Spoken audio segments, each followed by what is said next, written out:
Comenzamos. Shalom, shalom para todos, a quienes están aquí conectados, quienes ven el video posteriormente. Sabemos que hay personas que quienes son de nuestro grupo de estudiantes de Torah les comparten el video, así que bienvenidos a ustedes también, bendiciones. Les pedimos a todos permanecer hasta el final porque cada parte de este tema va a ser muy interesante. También aquellos que han llegado a nuestro canal de YouTube, les bendecimos también para que el Eterno les edifique, e invitamos a todos, es nuestro mayor anhelo, a ser parte del pueblo del Eterno, el pueblo que predestinó para salvación, cuyo nombre es Israel. Y a nosotros, en la dispersión, a los que fuimos injertados posteriormente, también que el Eterno bendiga nuestras vidas.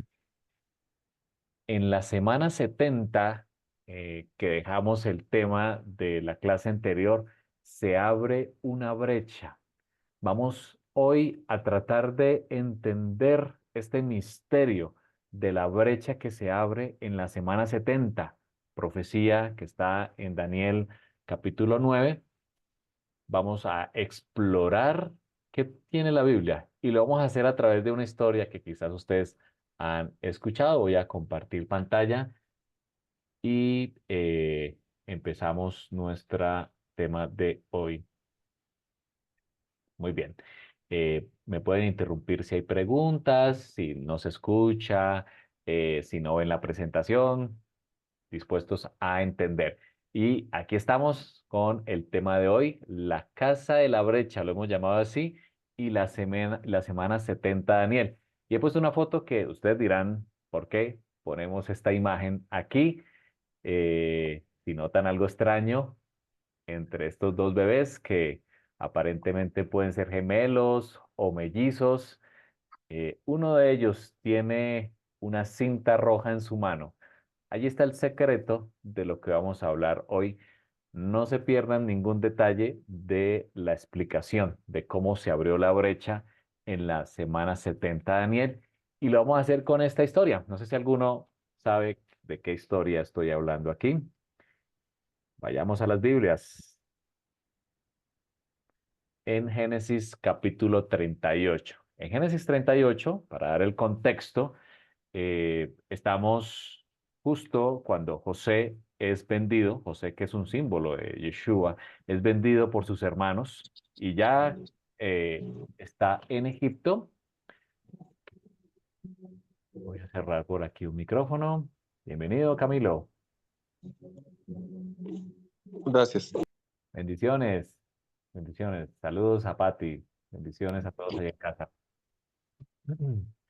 Bien, estábamos en el contexto. José es vendido por sus hermanos y ya está en Egipto. Allí se abre una brecha. De hecho, también se abre una brecha en esa historia. Es bien interesante. Y aparece esta historia que aparentemente no tiene nada que ver con la historia de José en Egipto. Y después de que termina esta historia, viene el relato de José con la esposa de Potifar. Así que también en la historia de José, que es un símbolo mesiánico, se abre una brecha y entra esta historia, que es la que hoy vamos a conversar. Quedamos en nuestra clase anterior con esta imagen, que es la que hoy vamos a tratar de descifrar, de entender. Eh, Nos ubicamos en Daniel capítulo 9, la última semana. Allí decía Daniel, entendemos que son 77, está hablando de 77 o de 70 semanas de años, eso ya lo hablamos anteriormente, y nos habla de una última semana que entendemos por la interpretación profética, por el concepto hebreo, que son 7 años. Y Daniel 9 nos dice que a la mitad de la semana el Mesías será muerto. Es decir, Yeshua es cortado a la mitad de la semana, es decir, a los 3,5 años, y lo vimos allí en el cronograma como llegamos a ese año donde Yeshua muere, 3,5 años después de que arranca su ministerio. Recordemos el dato. Yeshua arranca su ministerio en el otoño. Lo más probable es que arranque en un Yom Kippur. De hecho, lo vimos. Él leyó el libro de Isaías, historia que está en Lucas, allí en Nazaret, justo arrancando su ministerio, donde dice, he venido a publicar el año agradable del Señor, que es el mismo año del jubileo. Estudiosos indican que muy probablemente el año en que Yeshua arranca su ministerio fue un año del jubileo o un año del Yobel. En Yom Kippur, 40 días antes, fue bautizado, fue ungido, y durante esos 40 días entre el primero de Elul y el 10 de Tisri, estuvo en el desierto en ayuno, los mismos días que Moshe estuvo en ayuno en el monte antes de descender por segunda vez con las segundas tablas. Así que Yeshua arranca su ministerio muy probablemente alrededor del 10 de Tisri, que era un Yom Kippur, y 3 años y medio después, en Pesach, en la fiesta de la Pascua, el 14 de Nisan, es entregado, que parte de la historia de Dios, cumple la profecía y genera el nuevo pacto, como dice Jeremías, con la misma Torá, pero un nuevo pacto. Y aquí es lo que dijimos en la clase anterior, se abre una brecha entre esa semana, entendiendo que la media semana final está reservada para el fin del tiempo, justo antes de su venida.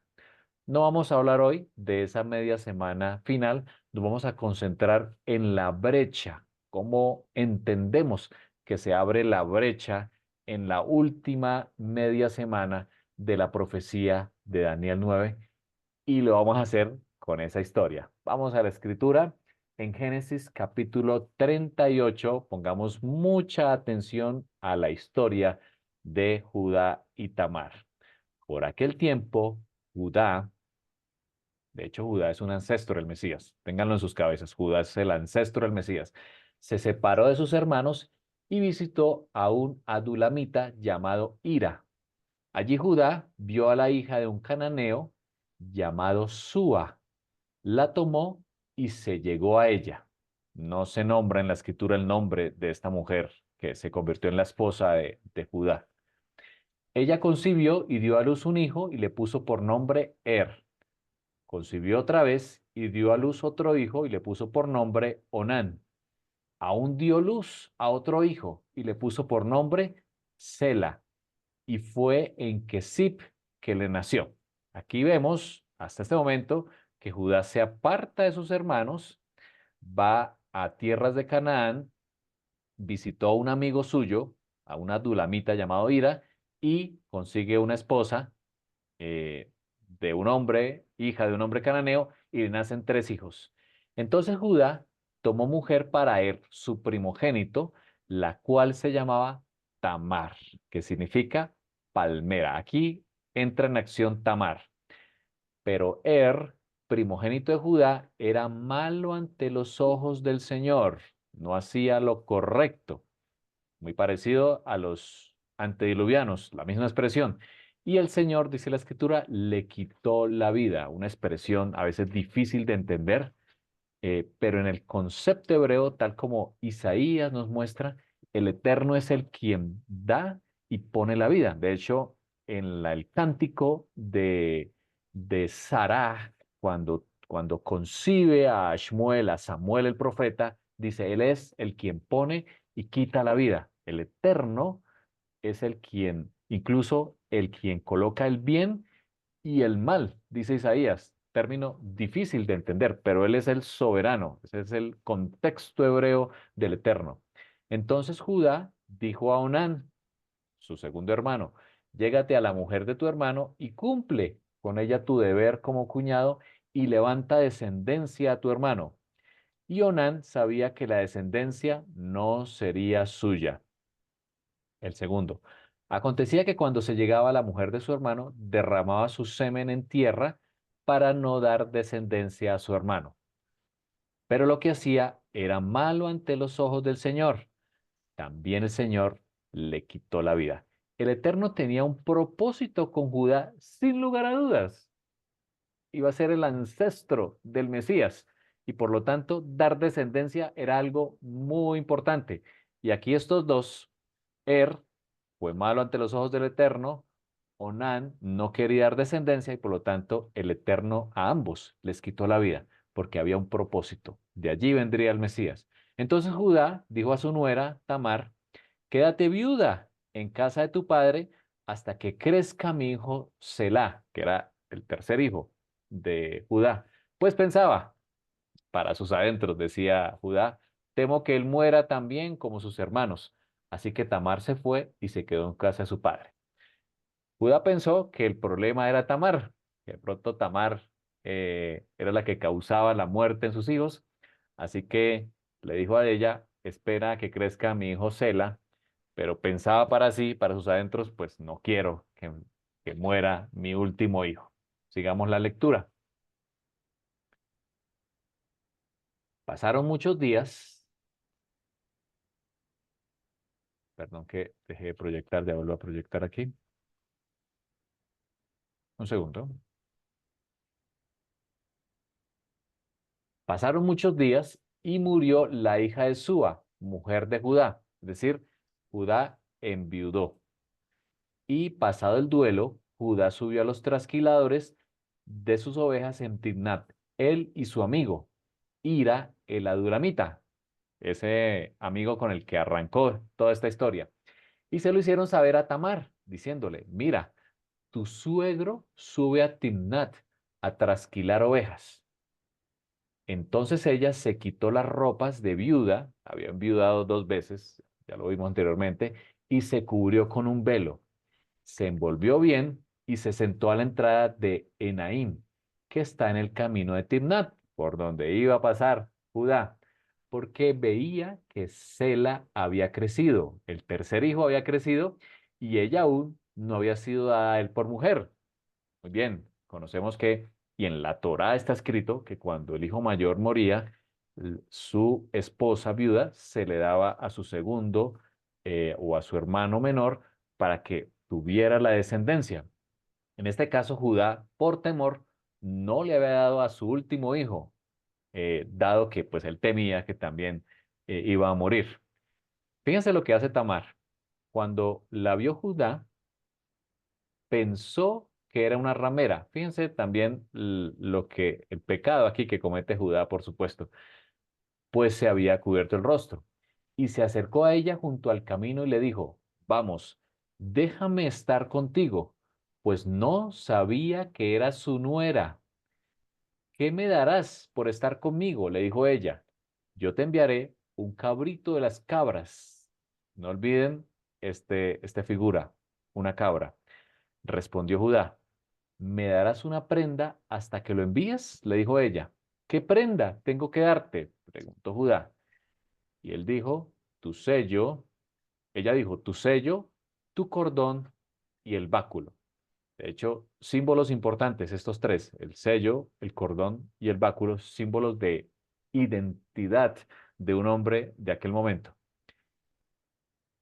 Y él se los dio y se llegó a ella, y ella concibió de él. Entonces ella se levantó y se fue, se quitó el velo y se puso nuevamente sus ropas de viuda. Aquí vemos un encuentro que parece imposible creer que de este encuentro viene el ascendiente del Mesías.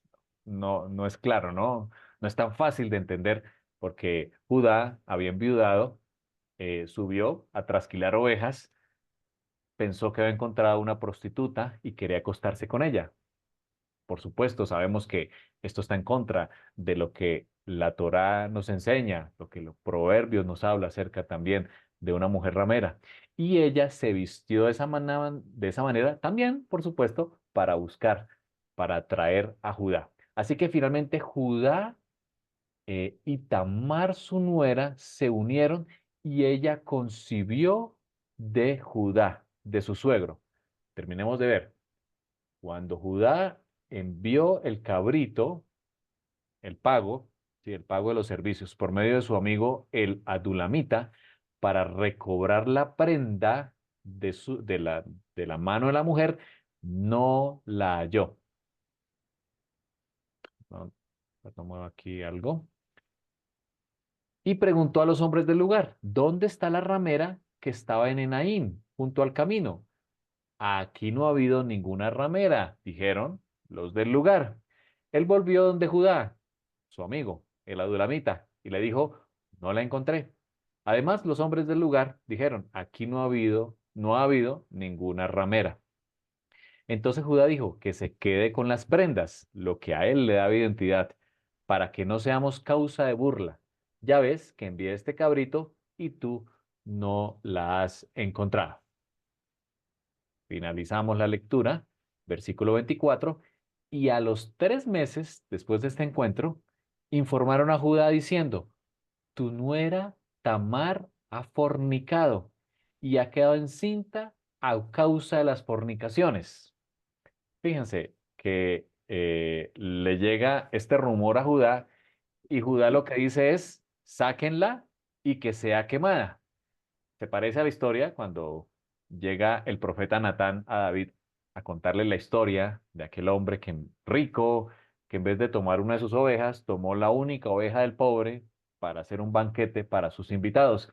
Y David respondió que pague 4 veces por aquel hecho. A veces nos apresuramos a dar juicios sobre algo cuando somos quizás nosotros mismos a los que nos estamos acusando. Aquí Judá se apresuró a decir, sáquenla y que sea quemada, cuando él sabía que había cometido un pecado. Por supuesto, no sabía que era con su nuera. Cuando la sacaban para quemarla, ella envió a decir a su suegro, del hombre a quien pertenecen estas cosas estoy encinta.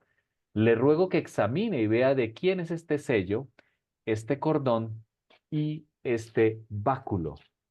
De hecho, se parece mucho a la profecía que se le dio a, a Judá en Génesis 49, cuando Jacob dijo que no se apartará de versículo 10 del capítulo 49 de Génesis. No será quitado el cetro de Judá, ni el legislador entre sus pies hasta que venga Silo. Tiene mucho que ver con este cordón y este báculo que tenía Tamar de Judá. Judá lo reconoció y dijo, ella es más justa que yo. Judá, así como David se reconoció su pecado, también Judá reconoció aquí su pecado, una actitud humilde que vemos de este hombre a pesar de su pecado.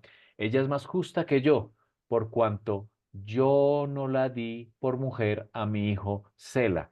Era función de Judá entregarle eh, a su hijo Sela, dado que pues sus otros hijos habían muerto, pero él no lo hizo por temor y se había acostado con su nuera. Dice la escritura, y no volvió a tener más relaciones con ella. Él reconoció el pecado, que había buscado una prostituta, sin saberlo se acostó con su nuera y después la había acusado falsamente. De esta relación, que parece increíble, nacen dos niños. De hecho, uno de ellos es ancestro del Mesías. Y sucedió que al tiempo de dar a luz había mellizos, esta palabra en hebreo puede traducirse como mellizos o gemelos, en su seno. Aconteció que mientras daba luz, uno de ellos sacó la mano y la partera la tomó la mano del niño y le ató un hilo escarlata, no olviden ese nombre, y eso tiene mucha conexión mesiánica, un hilo escarlata en la mano diciendo, este salió primero.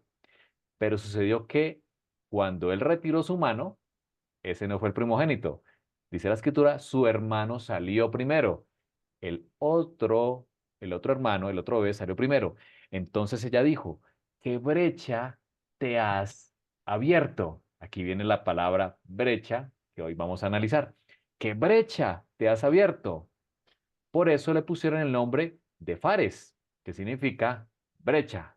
Así que tenemos aquí a la izquierda a Fares y a la derecha el que sacó su mano de primero, mellizos ambos, pero el primogénito es Fares. Después salió su hermano, que tenía el hilo escarlata en su mano, y le pusieron por nombre Sara, que significa amanecer. De esta historia vamos a tratar de entender el significado de la brecha de las 70 semanas. No se pierdan la conexión. La primera de ellas es la siguiente. Aquí tenemos dos bebés gemelos o mellizos, de acuerdo al hebreo, es decir, idénticos, y una cinta carmesí que a uno de ellos se le pone.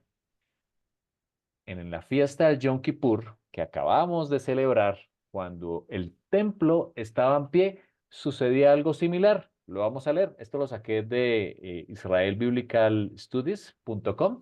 Allí pueden ver su comentario sobre Levítico 16, que está la descripción del día de la expiación o el Yom Kippur.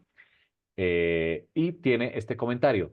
Dos machos cabríos idénticos le eran llevados. Fíjense en la conexión. Dos machos cabríos le eran llevados y eran tomados, dice Levítico 16, de la congregación,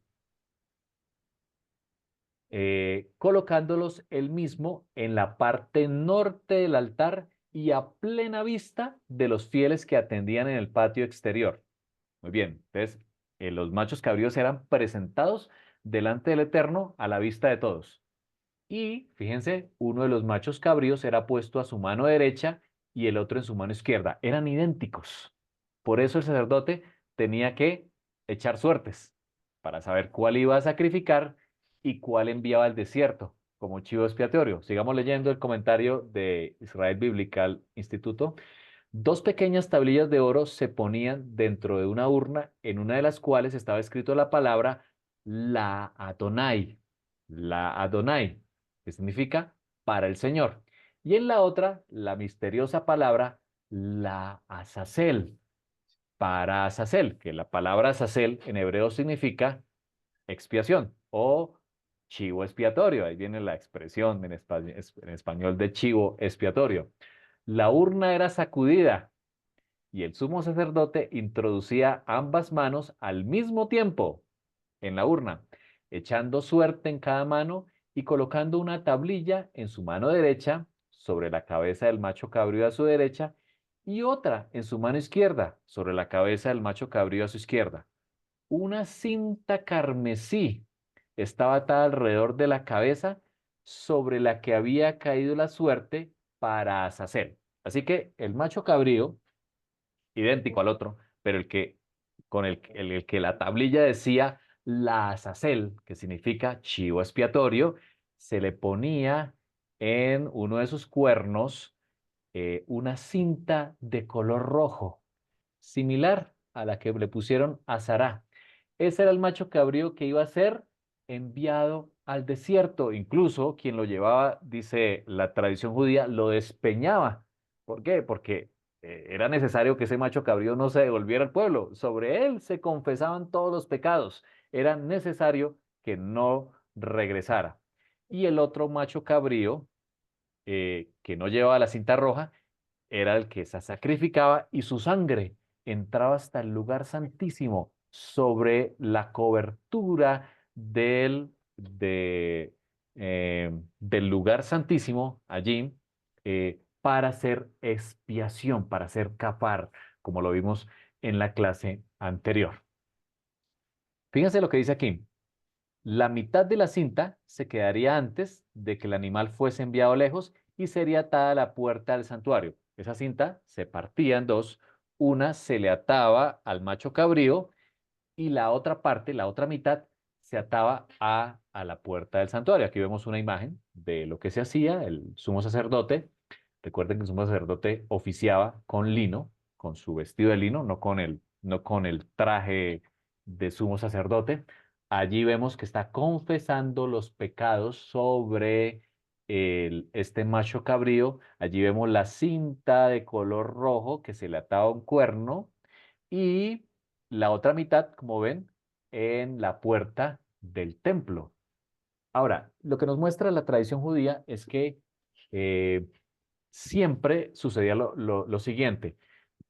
En su mano derecha siempre sacaba, por suerte, la Adonai. Fue algo que siempre ocurrió. El Eterno permitía que por suertes pasara eso. Y en su mano izquierda, la que decía la Azazel, es decir, el que era enviado al desierto, al que se le ataba el cinto rojo.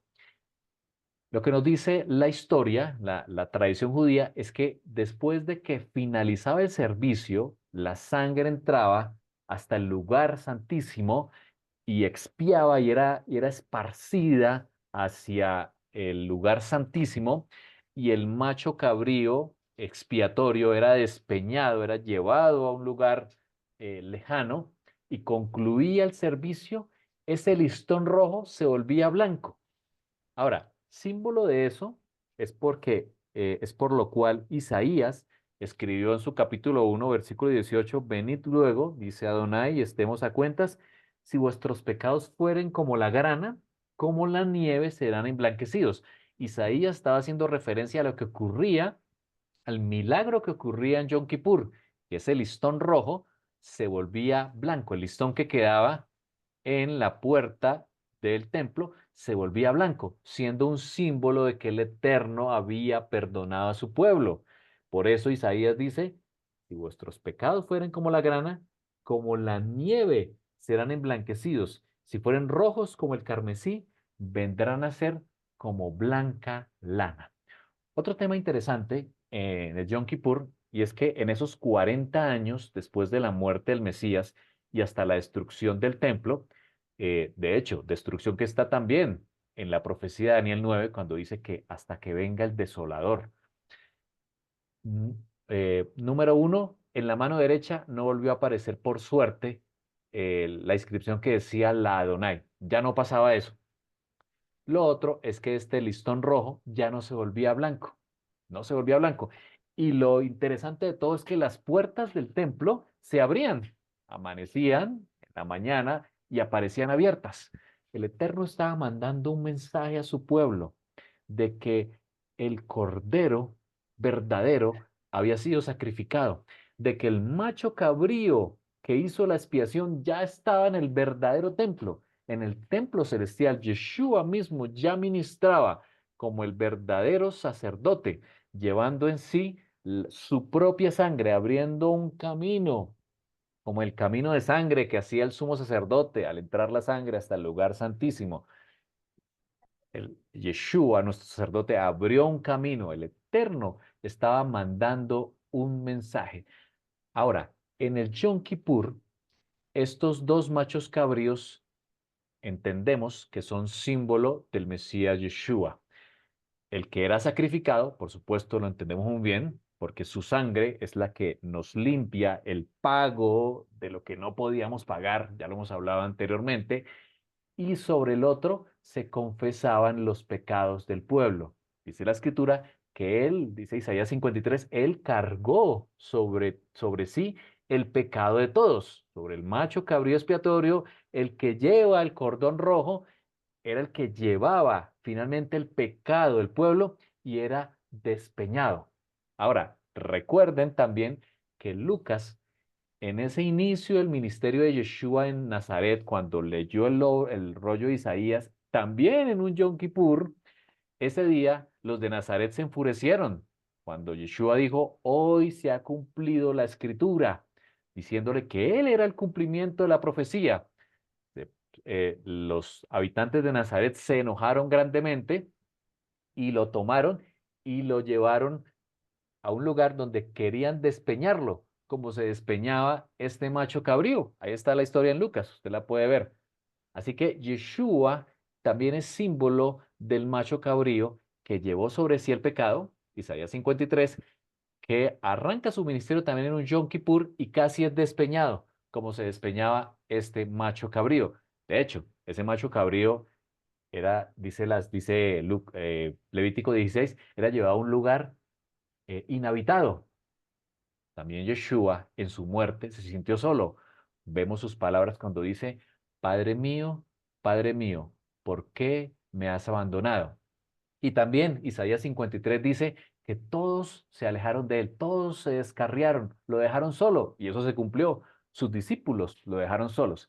Así que vemos en estos dos machos cabríos el cumplimiento mesiánico de su obra. Lo mismo, ojo con esto, vemos en estos dos bebés. Estos dos bebés, Fares, y Sara, vemos también el cumplimiento mesiánico. Vamos a verlo a continuación. Volvamos a la lectura de Génesis, capítulo 39, eh, y el versículo 29. Pero volviendo él a meter la mano, he aquí salió su hermano, y ella dijo, ¿qué brecha te has abierto? Y llamó su nombre Fares. Es decir, el que nació de primero, el que no tenía el cintón rojo. Leámoslo aquí en la traducción de Biblia Paralela. Dice la escritura, y fue al retirar su mano, y he aquí salió su hermano, y dijo ella, ¿cómo rasgaste? Me interesa mucho esa palabra. Rasgaste es la palabra Pérez, que significa asalto o brecha. Pérez también significa ruptura, corriente, grieta, como la grieta donde Moshe se escondió, la hendidura de la peña donde Moshe se escondió, así como el Mesías fue quebrantado, un símbolo muy mesiánico, impetuoso, portillo, prevaricador, quebrantar. Dice la escritura que cuando nació Fares, él rasgó, dice la escritura, y por eso se le dio su nombre Fares. Recuerden que cuando se hacían o se hacen los pactos se cortan, los pactos se cortan. De hecho, cuando Abraham hizo pacto con el Eterno, él cortó los animales por la mitad para pasar en medio de ellos. Sabemos que Abraham finalmente se quedó dormido y no pasó en medio de ellos. Fue el mismo Eterno el que pasó y selló ese pacto. Muy bien, Yeshua también dice la escritura fue rasgado, así como se rasgó el velo del templo, símbolo de que Yeshua abría el camino, como dice Hebreos, podemos acercarnos confiadamente ante el trono. Fares, dice la escritura, rasgó al salir, abrió una brecha. Cuando Fares nace, abre una brecha. Esa brecha la vemos aquí en esta imagen. Eh, este tiempo de la duración de brecha solo la sabe el Padre, que es la brecha entre la primera media semana y la segunda media semana de la profecía de Daniel 9. Está constituida de la siguiente manera. Primero, dice la escritura que cera sale. Cera significa, ya vimos, levantamiento de luz. El levantamiento de luz, la luz, o el hilo de grana que llevaba ese bebé, que llevaba también el macho cabrío. Recuerden que ese macho cabrío que fue despeñado. Luego nace Fares, que significa brecha, y aquí se abre un misterio, que vamos a leer algunos versículos alrededor de esto, el misterio de Booz y Ruth, ya lo vamos a leer. Y luego dice la escritura que Sera volvió a salir. Es decir, la profecía de los hijos de Judá es que Sera sale, saca su mano y se le coloca un cordón azul, pero vuelve a meterla. Pero finalmente el que nace de primero es Fares, que abre una brecha, dice la escritura, y finalmente Sera vuelve a salir. Nuestra interpretación es que como los dos machos cabríos representan al Mesías, también los dos hijos de Judá representan al Mesías en sus misiones, en la misión que ha tenido el Mesías. Recordemos que justo en los 3 años y medio, aquí estamos en los 3 años y medio de la profecía de Daniel, cuando Sera saca su mano, se le coloca un hilo de grana, símbolo de la muerte del Mesías. Luego nace Fares y se abre un misterio. ¿Hasta qué? Hasta que Sera vuelva a venir. Conocemos y todos en Occidente, los cristianos, esperamos el segundo regreso del Mesías, que esa luz que un día vino y entregó su vida, vuelva a venir. El que entregó ese hilo grana que se prendió en su mano y nos dio salvación, vuelva a venir. Pero mientras eso sucede, hay una brecha que abrió Fares. Vamos a leerlo, vamos a Ruth. Cuando Ruth se casa con Boaz, eh, lo vemos allá en su libro, los ancianos, aquí lo tenemos, versículos 11 y 12, le dieron una profecía. Aquí está también proyectada. Los ancianos y todos los que estaban en la puerta respondieron. Ahora, recordemos que la la historia de Ruth, Ruth era una moabita, era una extranjera que finalmente decidió ser parte del pueblo de Israel y conoció a Boaz. Boaz o Booz es un símbolo del pariente más cercano, como Yeshua, que paga el precio y luego se casan. ¿Sí ven? Esta es la profecía que le dan los ancianos. Los ancianos y todos los que estaban en la puerta respondieron, somos testigos, que el Señor haga que la mujer que va a formar parte de tu hogar sea como Raquel y Lea, como Rachel y Lea. Fíjense, esta es la bendición que hacemos sobre nuestras hijas. En cada Shabbat, cuando ponemos nuestras manos sobre nuestras hijas, les decimos que seas como Sara, Rebeca, Raquel y Lea. Es la misma bendición que se le dio a Ruth, que fuera fructífera. Quienes juntas, sigue diciendo el libro de Ruth, edificaron el pueblo de Israel. Y sigue diciendo que seas un hombre ilustre a vos, que seas un hombre ilustre en Efrata y que adquieras renombre en Belén. Por supuesto, él vivía en Belén, ciudad donde más tarde nacería el Mesías. Fíjense el siguiente versículo, que por medio de esta joven el Señor te conceda una descendencia tal, dice él, que tu familia sea como la de Fares. Es decir, la profecía que se le dio a Ruth es que su descendencia sea grande como la de Fares, el hijo que Tamar le dio a Judá. Muy bien, y eso está aquí, registrado en el Brit Hadashah, en el Nuevo Testamento, la genealogía de Yeshua, Mateo 1, 3 al 6. Judá, padre de Fares y de Sara. Fíjense lo que está aquí escrito. En Mateo se nombran a los dos. No se nombra uno como en el resto de los ascendientes del Mesías, sino nombran a los dos hijos, porque los dos, como los dos machos cabríos de Yom Kippur, representan al Mesías. Sigue diciendo, cuya madre fue Tamar. Pares es por donde viene el Mesías. Padre es Rom padre de Aram, Aram padre de Aminadab, Aminadab padre de Naasón, Naasón padre de Salmón, Salmón padre de Boz, aquí está Boz en la profecía de Ruth, cuya madre fue, cuya madre fue Rahab. Boz, padre de Obed, cuya madre fue Ruth. Fíjense lo que está en el versículo 5.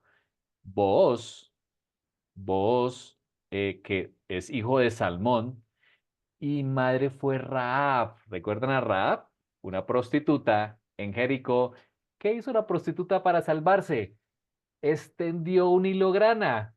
En Jericó, ella extendió un hilo grana para que su casa no muriera. Qué símbolo tan interesante, ligado a toda la familia, desde Fares hasta el Mesías. Raab extendió el hilo grana y por eso fue salva. Y de allí, de ella, de esta mujer, dice que vino Booz, padre de Obed, cuya madre fue Ruth. ¿Quién viene aquí? Obed, padre de Isaí, donde viene el rey David, ancestro de nuestro Mesías Yeshua. La profecía que fue dada a Ruth de que su descendencia fuera tan grande como la de Fares, la vemos aquí, en esta brecha que abrió Fares. Fares abrió una brecha entre los dos advenimientos del Mesías, que es donde Sera o Sara es símbolo. Fares, el ancestro del Mesías, abre una brecha. Vamos a verlo. Aquí en la profecía de las 70 semanas. Aquí tenemos una ilustración de la profecía de las 70 semanas. Aquí vemos los primeros 3 años y medio. Ah, aquí viene Sera, símbolo del Mesías, entrega su vida. El Mesías entrega su vida. Se abre una brecha antes de la segunda venida del Mesías. Génesis 38:29, cuando dice, ¿qué brecha te has abierto? Esta brecha es el tiempo de traer la plenitud de los gentiles. Ya lo leemos en Romanos. La casa de Fares, o lo que llamamos también el pueblo del Señor, la Keilah, que traducido como iglesia, la Keilah del Señor. Dice Romanos 11:25. Hermanos, quiero que entiendan este misterio. Pablo lo llamó un misterio. Esta brecha lo llama un misterio para que no se vuelvan presuntuosos. Parte de Israel se ha endurecido, como que el reloj se puso en stop, algo pasó allí. ¿Por qué? Porque el Eterno tenía un propósito de traer a la casa de Israel, donde somos parte tú y yo.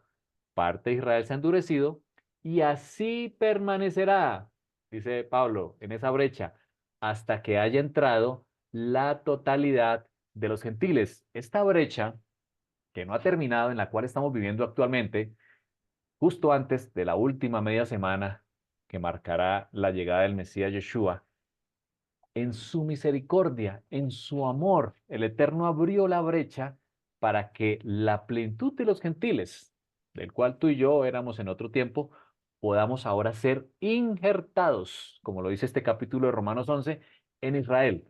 De esta manera, dice él, todo Israel será salvo, como está escrito. Vendrá de Sión el Goel, así como Boaz fue el redentor, porque en términos hebreos el redentor es el que podía pagar, el pariente más cercano que podía redimir y retomar la herencia perdida. Es un símbolo mesiánico, dice aquí Romanos 11, vendrá de Sion el Goel, el redentor, que apartará de Jacob la impiedad. Y esto lo tomo, este comentario lo tomo de la página himf.org, edificando la casa de Fares, un comentario muy interesante. La brecha cifrada aquí por los dos hijos de Tamar y Judá define proféticamente el tiempo del misterio del pueblo de Dios que ocurre entre la primera venida de aquel que es la estrella de la mañana, este es el significado de Sera o Sara, el nuevo amanecer para la humanidad. Muy bien, cuando Yeshua muere, se abre un amanecer para la humanidad. Tú y yo somos el resultado de lo que ocurrió allí, con ese hilo de grana. Yeshua, la luz vino al mundo, dijo Juan, deshizo las obras del diablo por 3 años y medio, murió en un madero, resucitó y volvió al seno de su Padre, donde está hoy. Dijo Jesús, Yeshua, en Juan 9:5. También dice él, mientras estoy en el mundo, yo soy la luz del mundo. Aquí está hablando del significado del nombre Sera. Y otra vez dijo en Juan 8:12, durante la fiesta de los tabernáculos, la de Sukkot, que estamos a punto de arrancar esta semana. Yeshua les habló diciendo otra vez, yo soy la luz del mundo. El que me sigue no andará en tinieblas, sino que tendrá, aquí está, tendrá la luz de la vida. Yeshua vino y los humildes y educables anduvieron en su luz por 3,5 años y luego en el madero, en la cruz, abrió la gran brecha que se llama el misterio que Pablo habla o el tiempo de la salvación. Leámoslo. Aquí puse las referencias, leámoslos. Isaías, me disculpan estos minutos adicionales, Isaías 61, versículo 2. Isaías 61, versículo 2 dice, de hecho es lo que Yeshua leyó en el Yom Kippur cuando arrancó su ministerio, dice, a proclamar el año de la buena voluntad de Adonai, el día de venganza del Dios nuestro, a consolar a los enlutados. Abrió la brecha para que la buena nueva, la Besorá, lo que llamamos el Evangelio, que es la misma Torá, fuera expandida al mundo. Por eso, por esa misericordia de abrir la brecha, es que tú y yo podemos ser parte hoy de Israel. Dice Lucas, en ocasión del nacimiento del Mesías, Lucas 1:77, para dar, dice él, para dar conocimiento de salvación a su pueblo. Era uno de los objetivos del nacimiento del Mesías, para dar conocimiento de salvación a su pueblo, para perdón de sus pecados. Pasemos a Lucas 4:19. Dice él, cuando leyó el rollo allí en Nazaret, a predicar el año agradable del Señor. Se abrió una brecha.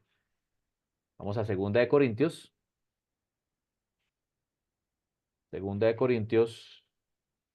6:2.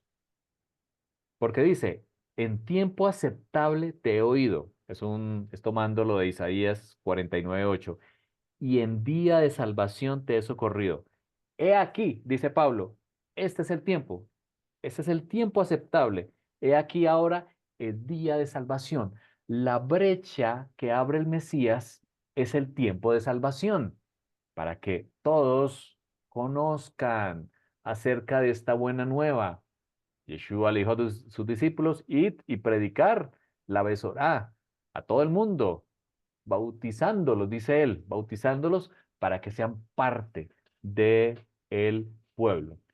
Es el tiempo que Dios está levantando y edificando su casa, la que llamamos la casa de la brecha o la casa de Fares. Somos descendientes espirituales ahora por ser injertados en el olivo natural, somos ahora descendientes del Mesías, descendientes también de la casa de Fares.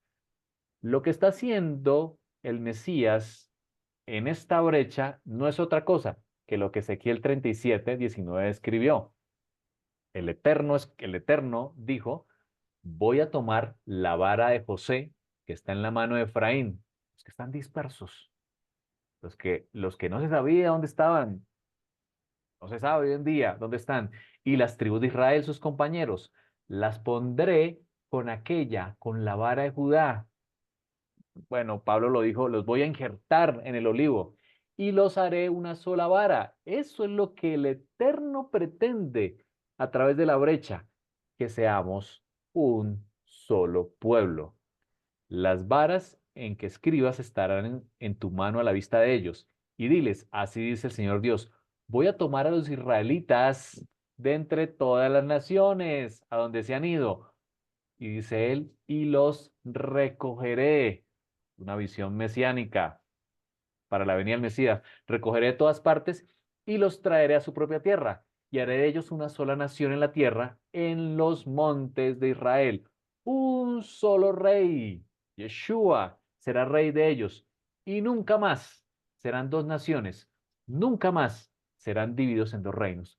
Lo que el Eterno está haciendo en la brecha entre las dos medias semanas de la profecía de Daniel 9 no es otra cosa que juntar a su pueblo en uno solo. ¿Cómo es que nosotros todavía andamos con divisiones?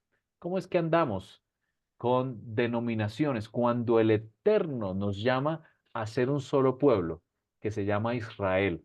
Sí, puede ser que en nuestra sangre no tengamos sangre judía, sangre israelita, pero por fe en el Mesías, dice la Escritura, fuimos injertados en el olivo natural. Así que, para terminar estos minutos, voy a regresar a la profecía de Daniel 94, donde Daniel dice que se iba a terminar el cafar, poner fin a Labón, expiar los pecados y traer libertad, traer libertad. Así que las 70 semanas o 70 semanas de años, como lo vemos en el hebreo, están compuestas por 7 semanas de años. Ya lo vimos anteriormente, hasta la reconstrucción del muro de Jerusalén. Luego han 62 semanas de años, dice la escritura, hasta el Mesías príncipe, hasta que es ungido en ocasión de la tevila del bautismo del Mesías, que lo más probable es que fue el 1 de Elul, 40 días antes de iniciar el ministerio. Y aquí vienen los 7 años restantes. Esos 7 años, aquí como lo vemos en la ilustración, es como el tiempo de un partido de fútbol. Tenemos un tiempo de un partido de fútbol que se parte en dos tiempos. Muy bien, entendamos que los 7 años, esa última semana de la profecía de Daniel 9, también se parte en dos, porque se abre la brecha. 3,5 años o 42 meses o 1260 días que aparecen tanto en Daniel, pero también en Apocalipsis 11, 13 y otras referencias. Y también después de la brecha hay 3,5 años, 42 meses o 1260 días, como vienen allí en el libro de Daniel y en el libro de Apocalipsis. Un segundo. Muy bien. ¿Qué es lo que ocurre en esta brecha? En la brecha, así como el Eterno en Ezequiel nos dice que va a unirlos, Ezequiel 37, en uno solo, también Pablo lo ilustra en Romanos 11 como injertar en un solo olivo. Hay un olivo natural cuya raíz es el Mesías. El Mesías es la raíz del olivo natural. Por supuesto que el olivo natural es aquellos que aceptaron al Mesías en su mayoría, y escúchalo bien, eran judíos. Los primeros discípulos, la primera Keilah que nace el Mesías, eran judíos. Algunos no lo creyeron, dice Romanos 11, y fueron desgajados, dice allí la escritura, para que tú, como olivo silvestre, dice él, puedas ser injertado. Pero Dios es poderoso, que así como injertó un olivo silvestre contra naturaleza, y ahora participamos de la rica savia, del mismo Mesías, de las promesas, de la Torá. Ahí sí podemos apropiarnos de las promesas cuando hemos sido injertados. También Dios es poderoso para que esas ramas del olivo natural que fueron desgajadas vuelvan a ser reinjertadas. Y es lo que esperamos de acuerdo a la profecía.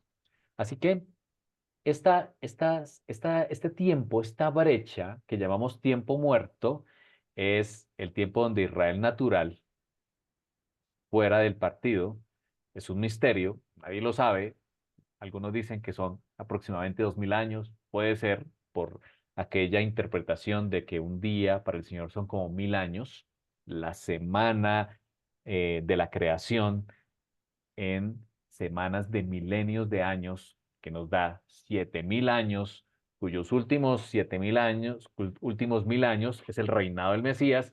Así que podemos estar muy cerca de que se acabe esta brecha, la brecha o el misterio que abrió el Eterno para que podamos conocerle, para que podamos conocer y ser parte de su pueblo. Así que en esa brecha, símbolo de Fares, justo cuando Mesías muere, símbolo de Cera, y justo cuando el Mesías regrese, también símbolo de Cera, porque Cera sacó su mano, nace Fares y luego Cera nace finalmente. Ambos hijos símbolos mesiánicos. Esta brecha, como dijimos, Yeshua es cortado para la salvación, dijo él, es necesario traer. Tengo ovejas, dice él, en otro redil, y es necesario traerlas. Y habrá un solo redil y un solo pastor. Lo dijo él en Juan 10:16. Así que esta brecha es lo que llamamos la plenitud de los gentiles, que acabamos de leer en Romanos 11. Quiero terminar con este texto de Oseas 1:10-11 que dice, con todo, dice la profecía de Oseas. Oseas es un símbolo mesiánico, lo vemos muy bien que él va a buscar una prostituta y los nombres de sus hijos son muy proféticos. Por supuesto, no es tema de hoy. Con todos los israelitas serán tan numerosos en esta brecha como la arena del mar. ¿Cuántas personas han conocido la escritura, han conocido al Mesías Yeshua hoy en día? Son numerosos como la arena del mar. Juan vio una multitud que nadie podía contar allí en Apocalipsis, que no se puede medir ni contar, dice Oseas. Y en el mismo lugar donde se les llamó pueblo ajeno, ¿recuerdan la profecía de la divorciada? Pueblo ajeno, se les llamará hijos del Dios viviente. En otro tiempo, antes de que la profecía de Cera se cumpliera, éramos pueblo ajeno, éramos gentiles, extranjeros, sin acceso a las promesas. Pero, dice la escritura, cuando se abre la brecha por la muerte del Mesías, somos llamados hijos del Dios viviente. El pueblo de Judá, ojo con esto, el pueblo de Judá se reunirá, es una profecía, con el pueblo de Israel. Ezequiel 37, será uno solo. Seremos uno solo con el pueblo judío. Por eso nuestro amor, apreciados por el pueblo judío, porque seremos uno solo con ellos. Y precisamente cuando ellos acepten al Mesías Yeshua. Fíjense lo que dice Oseas. y nombrarán un solo jefe. Habrá un solo pastor, dice Ezequiel 37. El Mesías príncipe, Yeshua dice, y resurgirán en su país, porque grande, dice la profecía de Oseas, es el día de Israel. Vamos a orar. Padre, gracias por tu palabra. Gracias, Señor, porque abriste la brecha a través del símbolo de Fares.